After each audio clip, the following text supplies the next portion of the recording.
सच्चिदानंद विग्रहं पूर्ण ब्रह्म परानंदमीशमालंदि वल्लभं मनोजवं मारुततुल्यवेगं जितेन्द्रियं बुद्धिमतां वरिष्ठं वातात्मजं वानरयूथमुख्यं श्रीरामदूतं शरणं प्रपद्ये। महायोगपीठे तटे भीमरथ्यां वरं पुण्डरीकाय दातुं मुनीन्द्रैः समागत्य तिष्ठन्तमानन्दकन्दं परब्रह्मलिङ्गं भजे पाण्डुरङ्गम्। तेषां मेवानुकम्पार्थ महमज्ञानजं तमः नाशयामि आत्मभावस्थो ज्ञानदीपेन भास्वता। आजची ही प्रवचनाची सेवा माझ्याकडे माझ्या सौभाग्याने मला प्राप्त झालेली आहे। सेवा नियोजित सेवा माझी नाही, पण माझ्या भाग्यानं सेवा करण्याचं एक आपलं मंतव्य व्यक्त करण्याचा एक योग प्राप्त आहे।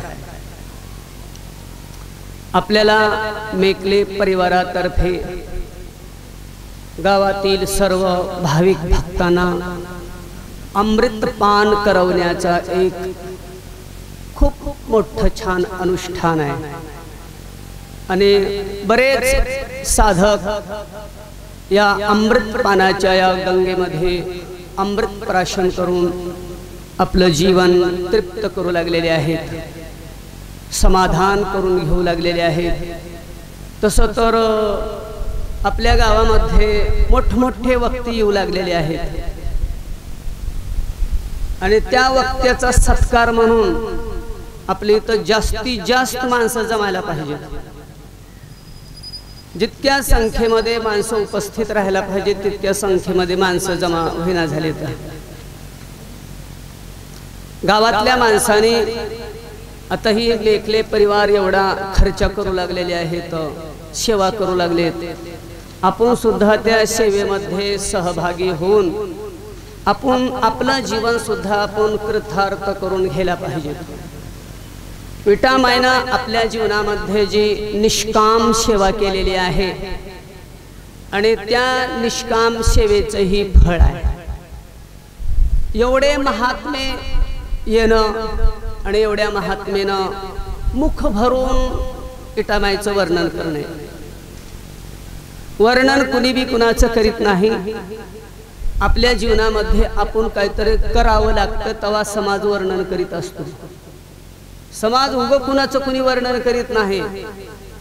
बरी गेली पिढा म्हणते, वर्णन करणं तर दूरच राहिलं, पण बरं गेलं म्हणते। विठामाईनं आपल्या जीवनामध्ये जे निष्काम सेवा केली महात्म्यांची ती त्याचं फळ आहे। भाव धरोनिया वाचे ज्ञानेश्वरी कृपा करी हरी तयावरी। ही जी शब्द इथं या शब्दाला विठामाईनं साकार केली। शाळा नाही, बाराखडी येत नाही, सही करायला येत नाही, तरी सुद्धा त्या उग ज्ञानेश्वरीकडे बघत बघत ज्ञानेश्वरीवर उग त्या वेळेला बोट फिरवून फिरून फिरून कृपा करी हरी तयावरी। खरंच हरी परमात्म्याने विठामाईवर कृपा केली आणि शब्दाची ओळख करून दिली। परमात्म्याची सेवा आपल्याला जशी जशी घडल तशी तशी तो परमात्मा आपल्यामध्ये प्रकाश देत असतो। आपण जितक्या निष्ठेनं परमात्म्याची सेवा करू तितक्याच निष्ठेनं परमात्मा आपल्यामध्ये प्रकाश फेकीत असतो, देत असतो। आपल्या अंतःकरणामध्ये जर परमात्म्याच्या विषयी निष्ठा असेल तर परमात्मा आयुष्यभर वाचून सुद्धा काहीही कळत नाही, देत नाही परमात्मा प्रकाश।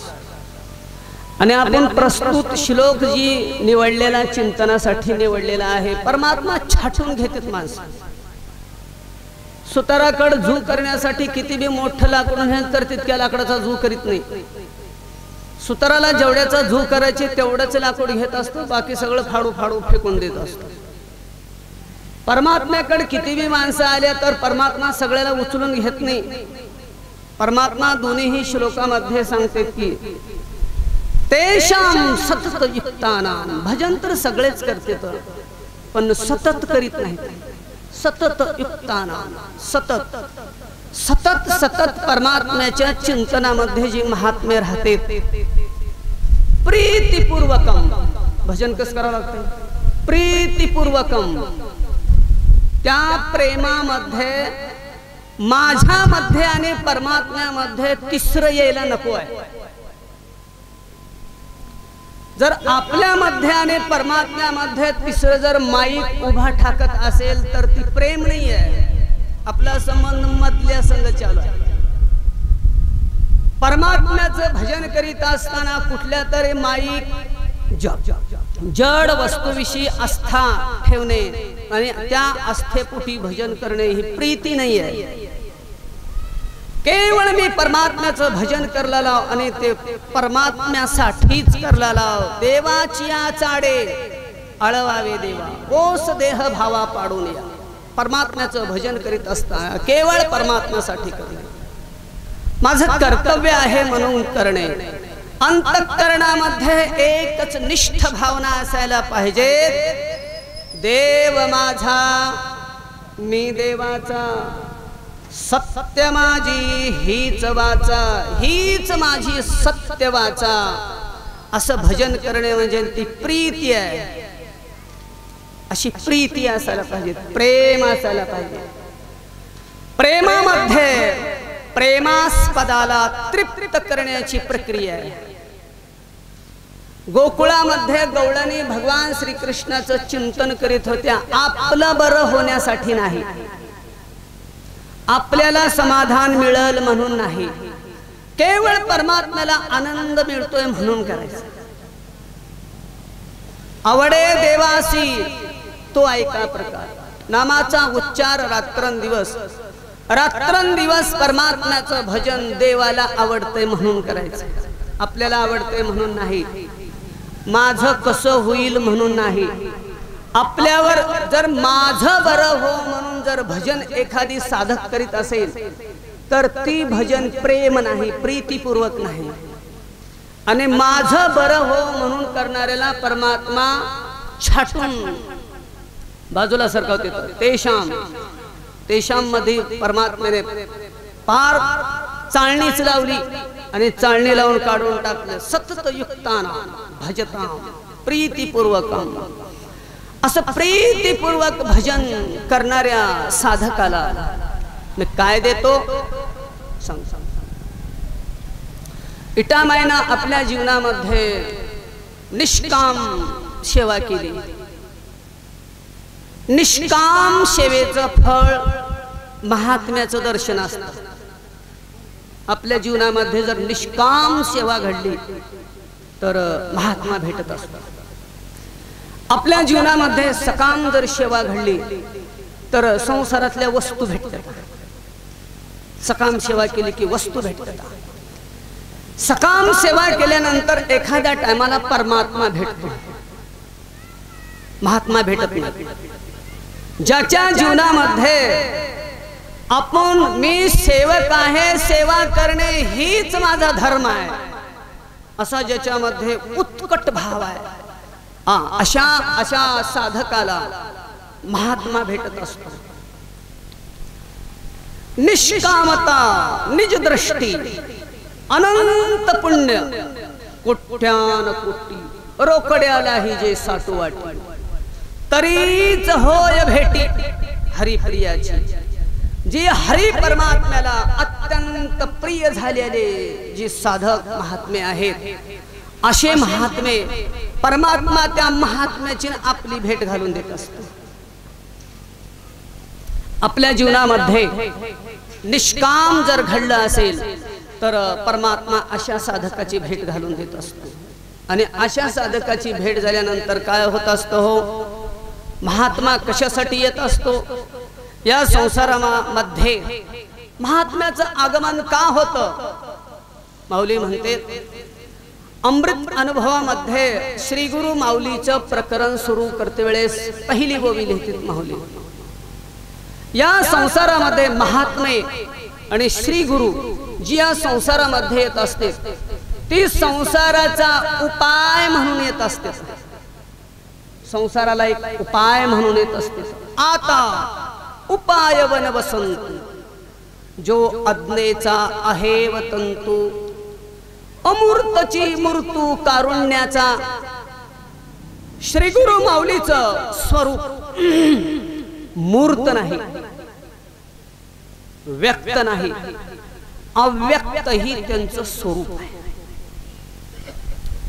मूर्त नाही, अमूर्त त्यांचं स्वरूप आहे। अमूर्तची मूर्तू कारुण्याचा, केवळ परमात्म्याला या संसारामध्ये बुडत हे जन न देखवे डोळा, येतो कळवळा म्हणून या केवळ हृदयामध्ये कळवळा आणि करुणा त्यांच्या हृदयामध्ये असल्यामुळं संसारामध्ये या माईक जड संसाराला आसक्त होऊन जी जीव अधोगतीला चाललेले आहेत, आपल्या जीवनामध्ये आपल्याला श्री गुरु संत महात्मा जर नाही भेटले आणि सगळंच काही भेटलं तर अपाय आहे, एक उपाय आहे।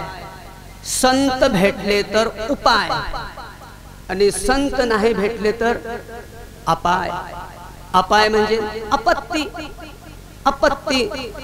संत वजा करून संसारामधलं सगळंच भेटू द्या, जितकं जो गोळा करचाल तितकीच आसक्ती जास्त पैदा होणार आहे आणि मृत्यूच्या टायमाला सगळेच अडचण करणार आहेत, मरू देणार नाहीत।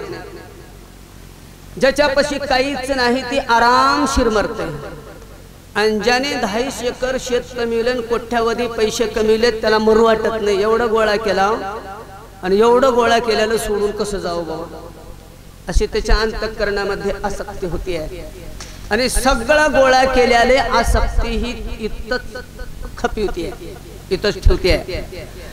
अंतकालेच मामेवा, जे अंतकाळाच्या टायमाला जी आपल्यामध्ये स्मरण राहणार आहे, जी माईक गोळा करणारा ही सगळा अपाय बनत असतो। मनुष्य जीवनामध्ये सगळ्यात महत्वाची वेळ कोणती आहे? मृत्यूची। मृत्यूची वेळ सगळ्यात महत्वाची आहे। आयुष्यभर कसं जगलं ह्याची कुछ किंमत नाही आहे, पण तुम्ही मेलाव किती दर्जानं ह्याची किंमत आहे। आणि परमार्थ कशासाठी करायचा? फक्त मरण साजरं करण्यासाठी करायचं। श्री गुरु माऊली या संसारामध्ये जर जीवाला नाही भेटले तर कसं मरावं हे कळत नाही। भारती महाराज म्हणायचे, दस्तापूरकर महाराज म्हणायचे, अरे पुढारी मेले काय, गावातले कुत्रे मेले काय म्हणायचे महाराज म्हणायचे। आपल्याला मरायचं नाही कळालं तर आपल्या मरण्याला काहीच किंमत नाही, फक्त मरण साजरं करायचे। मरण साजरं करण्यासाठी आहे। परमात्मा मरण साजरं करा म्हणते, तो जीवन साजरं व्हायचं तर होईल, नाही तर नाही होईल। जीवन प्रारब्धानुसार साजरं होणार आहे, नाही तर दुःख होणार आहे, ह्याला लई किंमत नाही। पण मरण साजरं करा। मरण साजरं केल्याबरोबर इथं जीव गेल्याबरोबर दिव्य स्वरूपाला प्राप्त होत असतं। मरण इतकं महत्वाचं आहे। आणि मरण शिकायचं झालं तर कोण भेटावं लागल? गुरु माऊली भेटावं लागते, संत भेटावं लागते, मरायचं शिकवलं। भगवान श्री कृष्णाने मरायचं शिकवले, मरायचं शिका, जगायचं राहू द्या। आपल्याला चिंता दोनच येतात, मरण येऊ नये आणि खायला प्यायला कमी पडू नये। मरण येऊ नये आणि खायला प्यायला ऐश आराम राहावं, एवढ्या दोन चिंता येतात। पण ही दोन्ही चिंता आपल्या हातात येतात का? खायला प्यायला हे प्रारब्धाची भरे पोट, तुका करीना बोभाट, प्रारब्धात आहे तसं मिळणार आहे, प्रारब्धात नसल्यानंतर मिळणार बी नाही। आणि मृत्यू चुकणार नाही। येणाऱ्या मृत्यूला साजरे करायचे। परमात्मा खूप सुंदर सांगतो मरायचं कसं। भ्रूर्मध्ये प्राणनावेश सम्यक सतम परम पुरुषमुपैति दिव्यम। मृत्यूच्या टायमाला आपले प्राण कुठं असावेत? भ्रूर्मध्ये सगळी आपली शक्ती आपल्या भ्रुकुटीमध्ये आणायला पाहिजे म्हणतात। आणि अशी शक्ती एकवट करून आणि परमात्म्याच्या ध्यानामध्ये जर आपला देह सुटला तर दिव्य स्वरूपात तिकडे लगेच प्रवेश। आपलं जर जीवन परमात्मा जसं सांगते तसं जर नाही, जर आपला मृत्यू झाला तर इतच नरकाची व्यवस्था आहे, लगेच व्यवस्था आहे। मनुष्य जीवन प्राप्त होऊन जर आपण नाही सुधारलो तर नाही सुधारलेल्या माणसाला 28 नरकाची व्यवस्था आहे त्याच्यासाठी। म्हणून ददामि बुद्धी योगम तम येन माम उपयांति ते, असं अखंड भजन करणाऱ्या महात्म्यासाठी परमात्मा म्हणते एक तर दिव्य असे प्राप्त झालेल्या महात्म्याची मी भेट घालून देतो। भजन इमानदारीने भजन केलेल्या साधकाला नक्कीच जीवनामध्ये महात्मा भेटत असतो, नक्कीच महात्मा भेटत असतो। आणि महात्मा भेटला की बघ सगळं चिंताच मिटली, चिंताच नाही, सगळं मिटून गेलं। आणि महात्मा भेटल्यानंतर महात्मा बुद्धी शिकवतो। बुद्धी, बुद्धी कशाला म्हणते?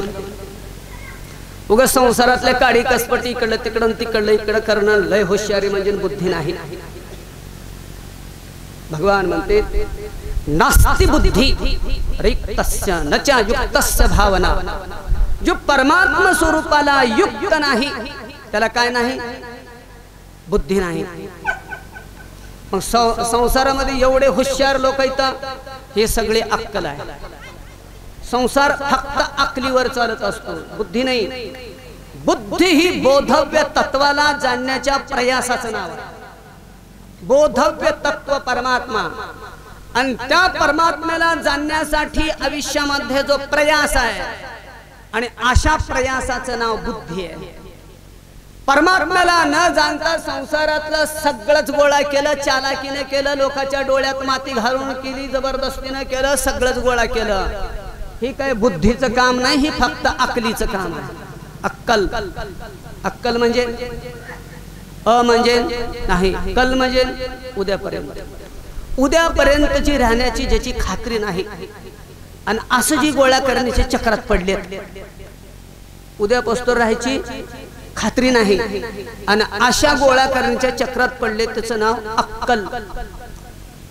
फक्त ही अक्लीचा धंदा आहे। संसारातली किती बी हुशारी बुद्धी नाही। परमात्मा स्पष्ट सांगतात नास्ति बुद्धी, त्याला बुद्धी नाही आहे। मनुष्य जीवन प्राप्त होऊन जे माझं स्मरण करीत नाही, माझं भजन करीत नाही, माझ्यासाठी भजन करीत नाही, त्याला बुद्धी नाही। नास्ति बुद्धिरयुक्तस्य न च युक्तस्य भावना, त्याच्यात भाव नाही। न च युक्तस्य भावना न च भावयतः शांती अशांतस्य कुतः सुखम। जे परमात्मा स्वरूपाशी युक्त नाही त्याला बुद्धी नाही, परमात्म्याला युक्त नाही त्याला त्याच्यामध्ये भाव नाही, आणि ज्याच्यामध्ये भाव नाही त्याच्या जीवनात शांती नाही। ज्याच्या जीवनामध्ये शांती नाही त्याला कुठलं सुख? अशांतस्य कुतः सुखम। ज्याचं जीवन शांत झालं नाही, शांत परमेश्वराला जाणून ज्याचं जीवन शांत झालं नाही त्याला सुख नाही, त्याला दुःखच दुःख आहे। म्हणून परमात्मा म्हणते ददामि बुद्धी, मी बुद्धी देतो। परमात्मा काय देत असतो? बुद्धी देत असतो, बुद्धी देत असतो। परमात्म्याची दोन प्रकारे कृपा असते। एक कुटका पद्धत, संसारातल्या माईक वस्तू पुढे फेकणे।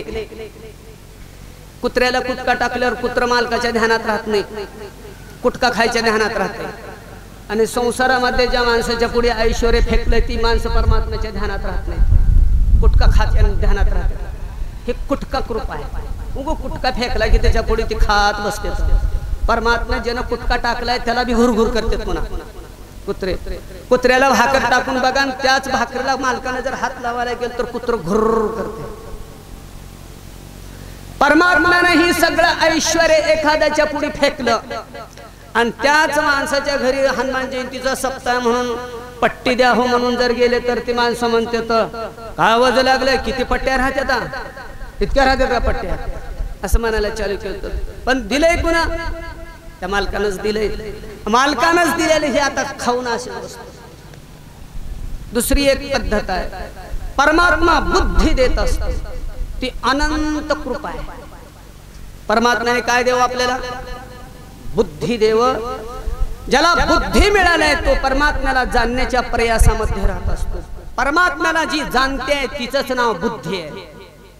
संसाराला जाणण्याच्या चक्रातली अक्कल आहे. म्हणून परमात्मा म्हणते आणि परमात्म्याचं ही ऐश्वर्य प्राप्त करण्यासाठी काय करायला लागतंय?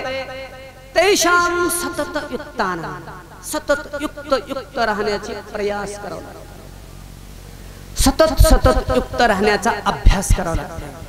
आणि सतत युक्त राहण्याचा अभ्यास करता करता करता करता काय होत असते? आपलं अंतःकरण शुद्ध होत असतं.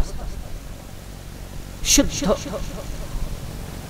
ज्याचं अंतःकरण शुद्ध झालंय त्याच्या ध्यानात दुसरं आणावं म्हणलं तरी सुद्धा येत नाही. देव सोडून दुसरं ध्यानात आणावं म्हणलं तरी सुद्धा ज्याच्या ध्यानात दुसरं येत नाही त्याचं अंतःकरण शुद्ध. अंतःकरण शुद्ध आहे, उगाच गावातले सगळे उकळ्या पाकळ्या काढीत बसले नाही, त्याचं अंतःकरण शुद्ध नाही.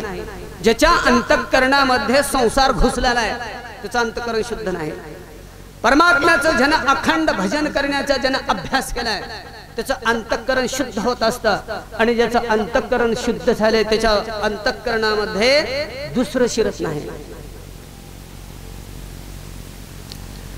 लवन मेळविता जळे लोहे सारिता निराळे. लवन मेळविता जळे.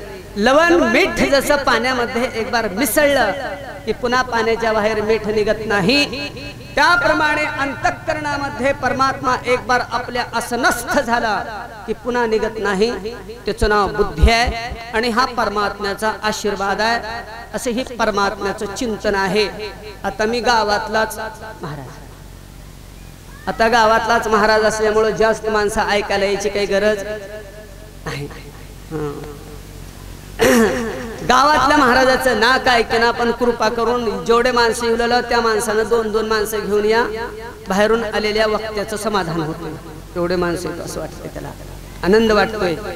म्हणून आपली जिम्मेदारी आहे आपलं येणं आणि पुढे बसून ऐकावं आणि आपलं जीवन सुधरून घ्यावं. हे आपल्याला सौभाग्य प्राप्त झालेलं आहे. माझी ही झालेली सेवा पांडुरंग परमात्म्याच्या मारुतीरायाच्या चरणी तुम्हा सर्व उदारे प्रसिद्धी अनवरत आनंदे वर्षते. प्रस्तुत प्रवचन रूपी सेवेसाठी घेतलेली ओवी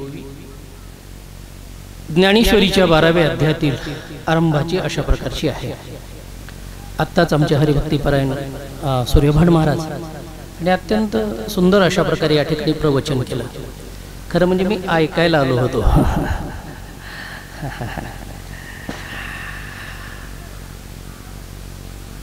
वैकुंठवासी सौभाग्यवती विठामाय यांच्या प्रथम पुण्यस्मरणाच्या निमित्तानं चालू असलेला हा अखंड हरिनाम सप्ताह ग्रंथराज ज्ञानेश्वरी पारायण सोहळा या ठिकाणी मोठ्या वैभवामध्ये संपन्न होत आहे. मी ह्याच गावचा. महाराज जसं म्हणाले की मी गावातला असल्यामुळं जास्त श्रोते नाहीत वगैरे, असं काही नाही आहे. श्रोत्यांची संख्या चांगलीच आहे.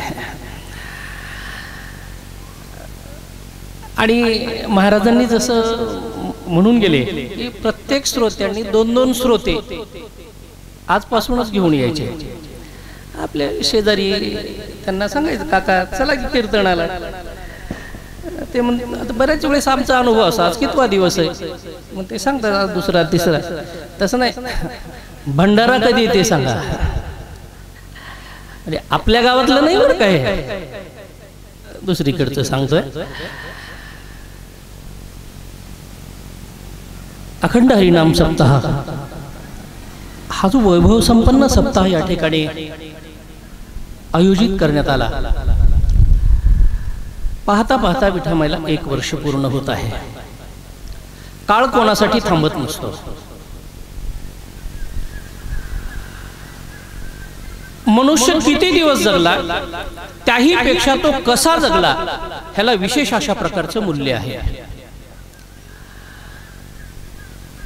पूर्ण जीवन म्हणजे केवळ पारमार्थिक अशा प्रकारचं विठमाईचं जीवन. लहानपणापासून आम्ही पाहत आलो की घराच्या समोरून काय गेलं की मृदंगाचा ध्वनी, टाळांचा ध्वनी, कानावर भजन आणि विठमाईच्या हातामध्ये हरिपाठ ग्रंथ राहायचा. अखंड हरिपाठ. काय चालू आहे माय सांगायचे? हरिपाठ चालू आहे, हरिपाठ घेते. सप्ताहामध्ये मग गावातला सप्ताह आपला जेव्हा असायचा त्यावेळेस हिरिरीनं पुढे असणारे आमच्या विठमाय हातून त्यांच्या झालेलं अन्नदान आणि खरं म्हणजे माझ्यावर फार प्रेम करायच्या, त्या फार प्रेम करायच्या. आजही विठमाई होत्या तोपर्यंत गावात का आलो की अगोदर माझे पाय अगोदर त्यांच्या घराकडे वळायचे. विठमाईला भेटून जर का नाही का गेलो तर त्यांच्या अंतःकरणाला होणारं जे दुःख म्हणजे ते आईचं दुःख होतं. मी ही जी ओवी सेवेसाठी निवडली, आपण जर मागचा 10वा अध्याय का पाहिला तर 10व्या अध्यायामध्ये भगवंतांनी विभूतियोग विस्तारशः सांगितला आणि 11व्या अध्यायामध्ये भगवंतांनी आपलं विराट स्वरूप दाखवलं. अर्जुनाने ते विराट स्वरूप पाहिलं आणि अर्जुन भयभीत झाला, शरीर कंपायमान झालं. पाहिलं अर्जुनाने देवाकडे, द्रोणाचार्य कृपाचार्यासह सगळे कौरव गिळंकृत केलेले जेव्हा अर्जुनाने पाहिले त्यावेळेस अर्जुन म्हणू लागला, देवा मला तुमचं हे विराट स्वरूप नको, पूर्वीचं सगुण साकार रूप दाखवा. भगवान परमात्मा म्हणू लागले, तूच तर विनंती केली होतीस म्हणून मी हे विराट स्वरूप दाखवलं. परी नेनशीच गावंढिया काय कोपो आता धनंजया अंग सांडून इच्छाया लिंगितोषीमा. अरे जसं देहाला आलिंगन द्यायच्या ऐवजी सावलीला आलिंगन द्यावं तसं माझं खरं स्वरूप न पाहता त्या सगुण साकार रूपण्याची इच्छा करतोस. म्हणाले काही नाही, मला भीती वाटते, मला पूर्वीचंच रूप दाखवा. म्हणजे भगवंतानी गावंढिया गावंढळ असा शब्द वापरला बरं का. जसं आई आपल्या लेकराचा प्रत्येक हट्ट पूर्ण करत असते. आई म्हणत असते, लेकरू म्हणत असते, आई मला काहीतरी खायला दे. आई त्याला खायला देते. ते म्हणतात हे नको. मला माहित आहे दीपावळीला लाडू केलेले, बुंदीचे लाडू. आई ते बुंदीचे, ते म्हणतात आता हे नको, मला काहीतरी चिवडा वगैरे दे. आई जसं त्या लेकराचा प्रत्येक हट्ट पूर्ण करते तसं भगवंतानी अर्जुनाचा हट्ट पूर्ण केला. म्हणून आईचंही स्मरण झालं आणि ही गुरु शिष्यांची अद्वितीय जोडी मागच्या अध्यायामध्ये माऊलींच्या डोळ्यासमोर होती म्हणून सद्गुरूंचंही स्मरण झालं. म्हणून या ठिकाणी आईचं रूपक वापरून माऊली सद्गुरू निवृत्तीनाथ महाराजांचं खऱ्या अर्थानं वर्णन करतात. हे सद्गुरू कृपा दृष्टी माऊली तुझा जय जयकार असो, जय जय ओ शुद्धे. खरं म्हणजे हे केलेलं सद्गुरूंचं वर्णन, अर्थात केलेलं हे संतांचं वर्णन आहे. संत महात्मे कसे असतात? शुद्ध असतात. शुद्ध कशाला म्हणतात? एक बाह्यांग शुद्धता आहे आणि एक अंतरंग शुद्धता आहे. बाह्यांग शुद्धतेपेक्षा ही अंतरंग शुद्धता काही वेगळी आहे. कपडे स्वच्छ ठेवणं बाह्यांग शुद्धता आहे बरं का. स्नान करणं, तोंड धुणं बाह्यांग शुद्धता आहे. त्याही पेक्षा अंतरंग शुद्धता काही वेगळी आहे. माझ्याकडे माझे काही मित्र आले होते. आमची आई होती त्यावेळेस जेवायला पंगत बसलेली आणि जेवायला बसल्यानंतर मी सहज त्याला म्हटलं एवढा सदरा काढून खुंटीला अडकून ठेव आणि बस जेवायला. ते म्हणलं काय होते सदरा असल्यानं? मी म्हणलं तसं नाही, ती बघते घरातून आई बघलाली. आम्ही फार घाबरत होतो आईला, माहिती आहे आमच्या राजाराम महाराजांना. एवढा सदरा काढून खुंटीला अडकून ठेवा आणि मग बसा जेवते. म्हणलं होतंय काय? म्हणलं तसं नाही, बनियन आहे ना अंगामध्ये. ते म्हणले हो आहे. म्हणलं राहू द्या बनियन, एवढा सदरा काढून ठेवा, खुंटीला अडकून ठेवा. कसं तरी हो नाही करता त्याने सदरा काढला, खुंटीला अडकून ठेवला आणि मी त्यांच्याकडे पाहिलं तर त्यांचं बनियन पृथ्वीच्या उत्पत्तीच्या अगोदर धुतलेलं असावं म्हणून ते अंगातला सदरा काढत नव्हते. बाह्यांग शुद्धता ही तेवढीच महत्वाची आहे, परंतु त्याही पेक्षा अंतरंग शुद्धता महत्वाची आहे. मी जास्त वेळ घेणार नाही. असे शुद्ध कशाला म्हणतात? एखादी अपवित्र वस्तू पवित्र वस्तूच्या सानिध्यामध्ये आल्यानंतर अपवित्राला पवित्र करून स्वतः मात्र जे पवित्रच राहतात, खऱ्या अर्थानं त्याला शुद्ध असं म्हटलं जातं. 12व्या अध्यायामध्ये आपल्या देशातल्या 3 गोष्टी, या 3 पवित्र गोष्टी सांगितलेल्या आहेत. एक गंगामा एक पवित्र आहे, काशी क्षेत्र एक पवित्र आहे आणि हिमालय पर्वत एक पवित्र आहे. बरं का? काशी क्षेत्राच्या ठिकाणी देह का ठेवला, निश्चित मोक्ष प्राप्त होतो. परंतु तिथे एक न्यूनत्व आहे महाराज. मोक्ष देऊनी उदार, काशी होय कीर, परी वेचणे लागे शरीर तिये गावी. एखादा जन्मभर काशी क्षेत्राच्या ठिकाणी राहिला आणि नेमकं मरते समयी किल्लारीच्या भूकंपात गेला, मोक्ष मिळेल का? नाही महाराज. म्हणजे हे एक न्यूनत्व आहे. परंतु संत महात्म्यांचं मात्र तसं नाही. आलिंगन घडे मोक्ष सायुज्यता जोडे. म्हणजे काशी क्षेत्रापेक्षाही संत महात्मे हे श्रेष्ठ ठरतात. मी सांगून गेलो जसं काशी क्षेत्र पवित्र, तसं आमची गंगामाय सुद्धा पवित्र आहे. गंगेच्या ठिकाणी स्नान का केलं की पाप आणि ताप नष्ट होतात, मोक्ष प्राप्त होतो. परंतु एखादा गंगेच्या ठिकाणी स्नान करत असताना बुडू लागला, त्याला वाचवण्याची ताकद मात्र गंगेच्या ठिकाणी नाही. मी एकदा नाशिकला गेलो होतो, खूप दिवस झाले. विश्व हिंदू परिषदेचं संमेलन होतं. महाराज मंडळी, मी त्यांच्यासोबत गेलेलो. रामघाटावर स्नान करत असताना थोडं गंगेला पाणी जास्त आणि गंगेला प्रवाह असतोच, ओढ असते पाण्याला. सगळे मला म्हणू लागले महाराज इथंच घाटावर स्नान करत. मी म्हणलं काय होतंय, चला थोडं जाऊ पुढे. ते म्हणले नका महाराज इथं स्नान करू, पाण्याला जरा जास्त ओढ आहे. तरी मी पुढे पुढे गेलो, पाणी वाढत गेलं, गुडघ्या एवढं कमरे एवढं छाती एवढं पाणी उडत गेलं, वाढत गेलं. माझे दोन्ही पाय उचलले आणि मी 4-5 फरलांग वाहत गेलो. आजूबाजूला काठावर लोक असतेच ते वाचविणारे. त्यांच्या लक्षात आलं हे निश्चित बिन पाण्याच्या गावातलं दिसतंय, म्हणजे लातूर बरं का, घरणी नाही. लातूरची अवस्था आपल्याला सगळ्यांना माहिती आहे. आता थोडं बरं झालंय, मध्ये तर रेल्वेनं पाणी आलं होतं. त्याच काळात मी एकदा पुण्याला आलो होतो, मला वाटतं रुपीनगर किंवा आपल्या परिसरामध्ये महाराजांच्याच कॉलनीमध्ये एकदा सेवा करण्याचा योग आला होता.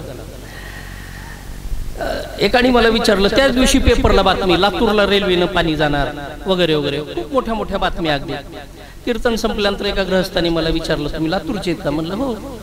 आता आपण जिल्ह्याचंच नाव सांगतो. म्हणलं लातूरचाच आहे मी. ते म्हणाले तुमच्याकडे आधी पाणी 8 दिवसाला येत होतं म्हणलं हो. आता किती? म्हणलं आता पुन्हा 15 दिवसाला येत होतं, पुन्हा महिन्याला, आता तर पाणीच येत नाही नळाला. ते म्हणाले मग माझी एक शंका आहे. मी म्हणलं विचारा ना काय शंका आहे? ते म्हणले तुम्ही आंघोळ किती दिवसाला करता? विनोदाचा भाग सोडून द्या. गंगेच्या ठिकाणी शुचित्वे शुची गंगा होय आणि पापतापही जाय, परी तेथे आहे बुडणे एक. संत महात्म्यांच्या सानिध्यामध्ये आला आणि तो भवसागरामध्ये बुडाला, असं कधीच होत नाही महाराज. म्हणून संत महात्मे हे श्रेष्ठ ठरतात. हिमालय पर्वतही पवित्र आहे, हिमवंतु दोष खाय, परी जीविताची हानी होय, तैसे शुचित्व नव्हे सज्जनाचे. चला पुढे. जय जय व शुद्धे उदारे प्रसिद्धे. उदारत्वाच्या बाबतीत संत महात्मे प्रसिद्ध असतात. कामधेनू, कल्पतरू आणि चिंतामणी. उदारत्वाच्या बाबतीत प्रसिद्ध असलेल्या शास्त्रामध्ये सांगितलेल्या 3 गोष्टी आहेत. एक गृहस्थ कल्पवृक्षाच्या खाली अशा प्रकारे बसलेला, मुळविका जंगलातून चाललेला, योगायोग असा त्याला तहान लागली. त्याला असं वाटलं इथं पाणी असतं तर फार बरं झालं असतं. लगेच बिस्लेरीची बॉटल हजरच. त्याने पाणी प्राशन केलं. त्याला वाटलं आता जेवायला असतं तर फार बरं झालं असतं. लगेच ताट हजर. वरण भात भाजी पोळी कुरड्या पापड चटणी लोणचं कोशिंबीर. आज उपवास नाही ना कोणाला? हा ठीक आहे. यथेच्छ जेवण केलं. तो म्हणाला आता खायला पान असतं तर फार बरं झालं असतं. लगेच 13 गुणी पानाचा विडा हजर. आता तो पुढे गुटखा तंबाखू खात होता की नाही मला माहिती नाही बरं का. त्याला असं वाटलं मी ज्या ज्या गोष्टीची इच्छा करतो ती वस्तू मला इथं प्राप्त होते. कदाचित तो भूत तर नसेल ना. लगेच भूतही हजर झालं. हे मला खाऊन तर टाकणार नाही ना. लगेच भूतानं खाऊनही टाकलं. चला, कल्पवृक्षाच्या खाली आपण ज्या गोष्टीची इच्छा करतो ती वस्तू आपल्याला प्राप्त होते. परंतु कल्पवृक्ष हा आपल्याला काय मागावं हे शिकवित नाही. संत महात्मे तुम्हा आम्हाला काय मागावं हे शिकवतात. उदारे प्रसिद्धे अनवरत आनंदे वर्षती. वेळेत आपल्याला सेवा संपवणं गरजेचं आहे. 5:05 झाले. संत महात्मे अखंड आनंदाचा वर्षाव करतात. अवघाची संसार सुखाचा करीन आनंदे भरीन तिन्ही लोक.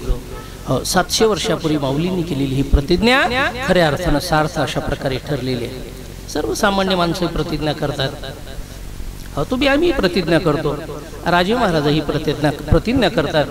त्या प्रतिज्ञा सत्य ठरतीलच असं नाही. प्रतिज्ञा जर सत्यच ठरत असेल तर फक्त संत महात्म्यांची ठरत असते. लक्षात ठेवा. असं आहे. सर्वसामान्य माणसं सुद्धा प्रतिज्ञा करतात. एकदा मी एसटीनं प्रवास करत होतो. योगायोग माझ्या पुढच्या सीटवर 2 जण बसलेले. एक जण म्हणू लागला मी हे सगळं जग विकत घेणार आहे. सगळं जग विकत घेणार आहे. दुसरा म्हणू लागला अरे तू लाख जग विकत घेशील पण मी विकलं तर ना. म्हणजे ह्याच्या बापाचं जग आहे का? हे विकायला आणि विकत घ्यायला फुटाने घेऊ शकत नाही. मी कशासाठी सांगतोय? सर्वसामान्यांच्या प्रतिज्ञा सत्य ठरतीलच असं नाही. शाळेमध्ये आमची पोरं प्रतिज्ञा म्हणत असतात बरं का. भारत माझा देश आहे. सारे भारतीय माझे बांधव आहेत. आणि वर्गाच्या बाहेर आल्याबरोबर हाणामारीला सुरुवात. प्रतिज्ञा सत्य ठरली का? सर्वसामान्यांच्या प्रतिज्ञा सत्य ठरतीलच असं नाही बरं का. देवाच्याही प्रतिज्ञा अनेक ठिकाणी खोट्या ठरलेल्या आहेत. राजे महाराजांच्याही प्रतिज्ञा खोट्या ठरतात. मी आजच्या राजांचं बोलत नाही बरं का. एवढा मोठा रावण, 4 वेद 6 शास्त्र 18 पुराणांचा अभ्यास बरं का. कोटी घरे जेथे काशानी तांब्याची.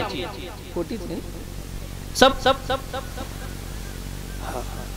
शुद्ध कांचनाची 7 कोटी, शुद्ध सोन्याची 7 कोटी घर. लंके माझी घरे किती ते ऐका. सांगत असे संख्या जैशी तशी. ह्या अभंगामध्ये तुकोबराय सांगतात शुद्ध सोन्याची 7 कोटी घर ज्या रावणाची, त्या रावणाच्या सुद्धा 3 प्रतिज्ञा अपूर्ण राहिल्या. रावणाने एक प्रतिज्ञा केलेली होती, लंकेच्या भोवती असलेला खारा समुद्र त्याचं पाणी मी गोड करीन. प्रतिज्ञा अपूर्ण राहिली. मी स्वर्गाला पायऱ्या करीन. प्रतिज्ञा अपूर्ण राहिली. आणि तिसरी प्रतिज्ञा होती मी सोन्याला सुगंध आणीन. ह्या 3ही प्रतिज्ञा रावणाच्या अपूर्ण राहिल्या. बरं, राजे महाराजांच्याही प्रतिज्ञा खोट्या ठरतात. प्रतिज्ञा जर सत्यच ठरत असेल तर ती फक्त संत महात्म्यांची ठरत असते. अनवरत आनंदे वर्षतीये. एक दृष्टांत सांगून सेवा समाप्त करतो. एकदा पंढरपूरला मोठ्या महात्म्यांच्या मुखातून ऐकलेलं सांगतो बरं का महाराज.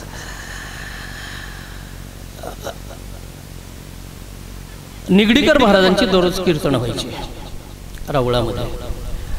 आणि त्यांना असं कळालं की रामदास स्वामी या ठिकाणी आलेले आहेत पंढरपूरमध्ये. त्याने असं कीर्तनामध्ये जाहीर केलं की जे कोणी रामदास स्वामींना माझ्या भेटीसाठी घेऊन येतील त्यांना मी काय पाहिजे ते देईन. त्यांनी वर्णन केलं रामदास स्वामी दिसायला कसे आहेत वगैरे. एका सद्गृहस्थाच्या लक्षात आलं की रामदास स्वामी तर आपल्याच घरी उतरलेले आहेत. ते म्हणाले हरकत नाही. आणि निगडीकर महाराजांनी सांगितलं की तुम्हाला काय पाहिजे ते मी देईन. गेले ते घरी. रामदास स्वामींचं दर्शन घेतलं. त्यांनी गोट्यामध्ये जागा दिलेली. रामदास स्वामींना म्हणू लागले मी तुम्हाला ओळखलं नाही, वर माडीवर चला. ते म्हणाले बाबा रे, आमच्यासारख्या ब्रह्मचार्याला एवढी पवित्र जागा दुसरी कोणती असणार आहे, मी थांबतो इथंच. ते म्हणाले हरकत नाही, पण उद्या तुम्ही कीर्तनाला या, महाराज काय पाहिजे ते देणार आहे. रामदास स्वामी म्हणाले बाबा तू काय मागणार आहेस? पुरीचं लग्न राहिले, 50-50 हजार रुपये महाराजांना मागावं म्हणतोय. ते म्हणाले बाबा हे मागू नकोस, मी उद्या जे तुला माग म्हणून सांगेन ते तुला मागावं लागेल. म्हणाले हरकत नाही. महाराज आलेले समोर बसलेले, कीर्तन चालू आहे. महाराज कीर्तन चांग होय अंग हरिरूप. कीर्तनामध्ये आनंद अशा प्रकारे निर्माण झाला. कीर्तन संपलं. निगडीकर महाराजांनी विचारलं, इथं रामदास स्वामींना कुणी आणलेले, त्यांनी माझ्या समोर यावं. ते सद्ग्रस्त उठून उभे राहिले, म्हणू लागले मी आणलेले, मागा तुम्हाला काय पाहिजे. त्यांनी विचार केला काय मागावं.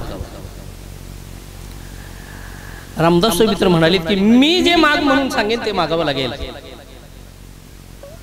ते म्हणाले पैसे वगैरेच मागावेत, पण रामदास स्वामींनी सांगितलं बाबा नको मागू. शेवटी विचार केला अगोदर रामदास स्वामी काय म्हणतात ते पाहू. रामदास स्वामी म्हणाले साधूंच्या भेटीमध्ये जो आनंद, कीर्तनामध्ये आणि साधूंच्या भेटीमध्ये जो आनंद निर्माण झाला त्याच्यातला अर्धा आनंद तू मागून घे. त्याने विचार केला आनंद घेऊन काय जावायला हुंडा म्हणून देऊ का? ब्रह्म आमच्या प्रापंचिक माणसाच्या अडचणी कसं करतील महाराजांना. विचार केला.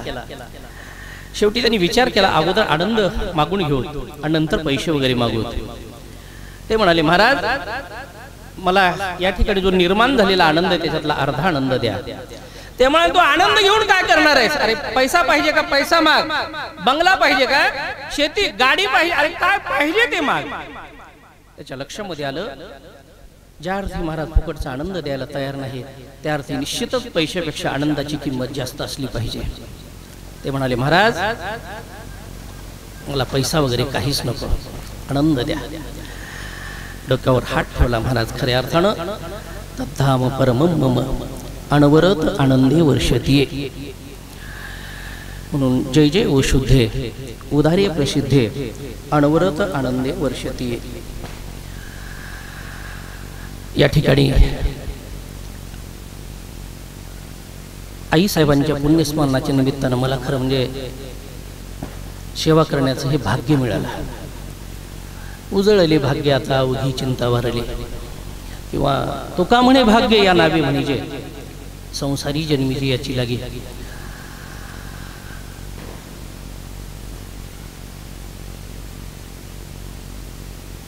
आई ही धरती असते आणि वडील हे छत्र असतात.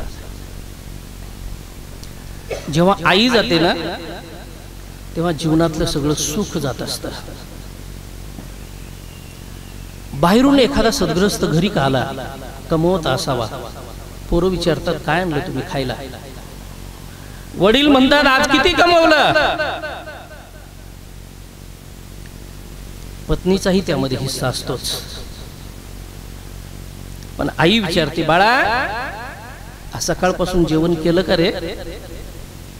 तिला आई म्हणतात आई लेकुराची हित वाहे माऊलीचे चित्त ऐशी कळवळ्याची जाते करीला भागून प्रीती.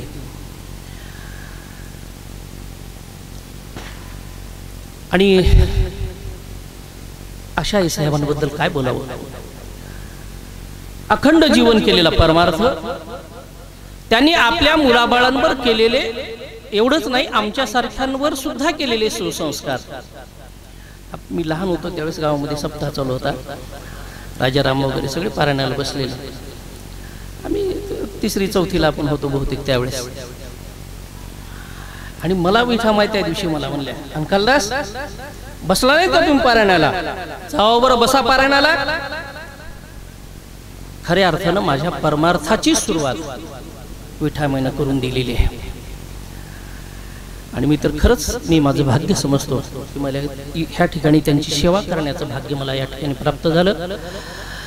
मी तर असं म्हणेन लौकिक जीवनामध्ये त्यांनी जे काही कमवलं, जी प्रॉपर्टी कमवली, त्याही पेक्षा हा जो चालू असलेला अखंड हरिनाम सप्ताह, या ठिकाणचं जे वैभव आहे, ही खऱ्या अर्थानं त्यांच्या जीवनामध्ये प्राप्त झालेली ही संपत्ती आहे. आणि मी असंही या ठिकाणी म्हणेन, त्यांनी आमच्यावर केलेले संस्कार आहेत, या संस्काराप्रमाणेच चालणं खऱ्या अर्थानं हा जो अखंड हरिनाम सप्ताह आपण करत आहोत तो स्तुत्य अशा प्रकारचा होईल. निश्चितच त्या ठिकाणी फलदायी अशा प्रकारे होईल. मी जास्त वेळ घेणार नाही. त्यानंतर हरिपाठ आहे, वेळेवर आपल्याला सेवा, कीर्तन सेवा या ठिकाणी करावी लागेल. खरं म्हणजे माझ्यासारख्याने या ठिकाणी काय बोलावं. आमचे हरिभक्तीपरायण परमपूज्य गुरुवर्य रामकृष्णजी महाराज शास्त्री काकाजींच्या समोर, शास्त्रीजींच्या समोर एका सर्वसामान्य शिक्षकानं केलेलं हे प्रवचन आहे.